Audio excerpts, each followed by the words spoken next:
And as I start approaching the tent and seeing how they've done the branding, all that, I noticed they've come up with this unique logo, says the Jesus Tent Revival.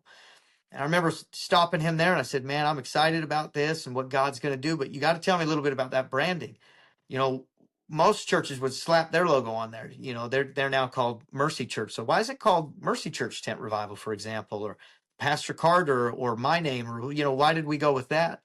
And he said, I want to give these people something bigger than a church, bigger than a brand, bigger than me, bigger than you.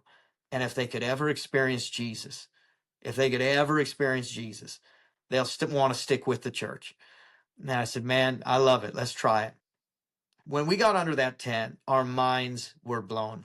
Like at this point, again, I've done 15 years of home Bible studies, 15 years of door knocking. I've done jail ministry.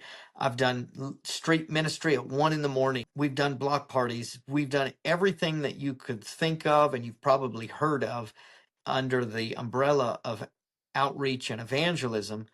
But we've never seen that many visitors come to a tent with so little effort in marketing and evangelism. They began to come out to that tent by the minivan. Entire families came out. They were from all walks of life. I mean, as poor and addicted as you could imagine, up to the wealthiest people in the city. They were different nationalities. They spoke, some of them, different languages. Everybody came out to the tent. And that was unique as well, because many of the outreaches we've done in the past were perhaps more effective with like lower socioeconomic statuses. We didn't have a great way to win other income classes. The other deal that was remarkable was an atheist would come and somebody who was hyper religious.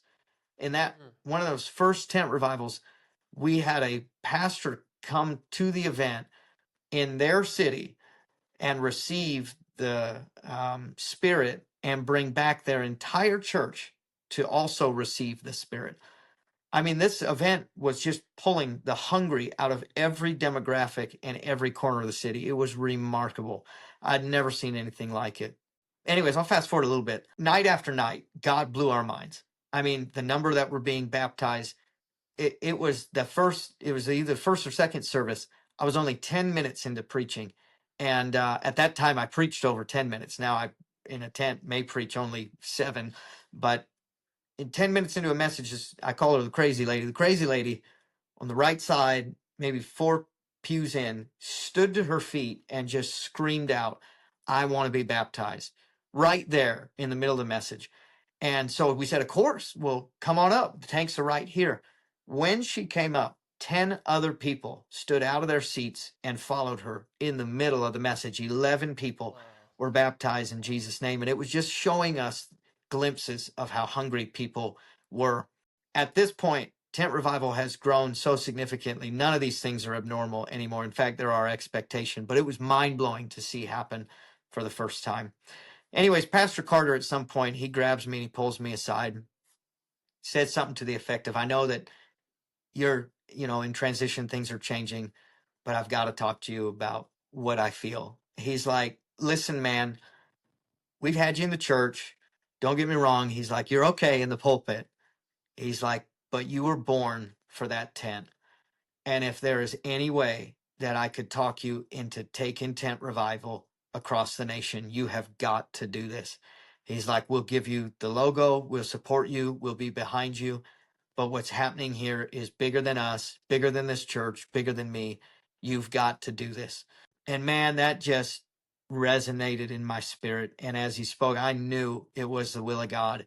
So since we were in the process of selling our home, selling our businesses, selling all this stuff, after we cleared our debts and what we could of student loans and credit cards and whatever, we had this little figure of money left over. And we put it directly into tractors and tents and chairs and baptistries and lights and sound systems and all of this. And with the help of a few churches, at this point now, we've incredibly lowered the barrier of entry. And we provide all of this for free to any church that wants to have a breakthrough in their community. I mean, we're literally driving around $250,000 of gear, just seeing place after place have revival. As you set up this tent and you market the idea to a community that you can still experience Jesus, you can be baptized, God can change your life. It's like no matter where we are, in a conservative area or a liberal one, rural area or metro, they just begin to come to the tent. And from the very beginning of the service, there'll be a line before we've sung, before we've preached, of people that are standing there with a change of clothes and towels that they've brought on their own, asking to be baptized. Literally, as they register coming into the tent, they're saying, "How do I get baptized? I'm here to be baptized." And it just continues from there. It's now the norm that we have anywhere from 3 to 5 baptismal tanks that have to run all during the service, from when we turn the lights on to when we turn them off. We baptize 2 hours before a service while we're doing music practice. And it's the norm that in a single weekend, we baptize hundreds of people, well over 100 people every single weekend in every place we go. And it's just so tremendous to see. You know, the beauty of this is it's truly the Jesus tent revival, not the Braden tent revival. So just today, I helped another evangelist come here, and he picked up a trailer, and he's got a full tent in there. He's got another 400 chairs in there, 2 baptismal tanks, and he's taken off to do a whole set of events that I won't go to. So we're wanting to see the day that there's 5, then 7, then 12 tent revival events happening all around the continent, and just people by the hundreds and then the thousands are being added to the church daily.